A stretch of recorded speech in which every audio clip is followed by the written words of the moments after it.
Seekor babi bermasker sedang tidur di atas ranjang spring bed milik warga Konawe Utara, Sulawesi Tenggara, Sultra, viral di media sosial.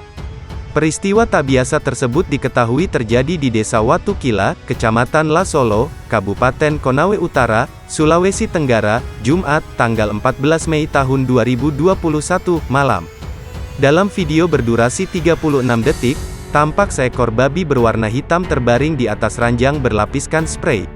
Tepat di bagian mulutnya, terdapat masker tertindih dalam posisi terlepas.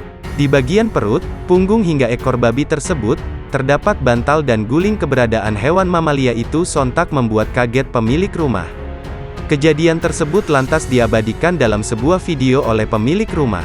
Ditemukan babi ngepet di sini, belum matikah itu, jadi bagaimana mie ini, kata seorang warga yang sedang merekam. Kejadian itu membuat geger warga setempat, mereka pun berbondong-bondong berdatangan untuk menyaksikan kejadian langka itu. Meskipun sudah ramai dikerubuti warga, babi itu tak kunjung bangun dan terus terbaring.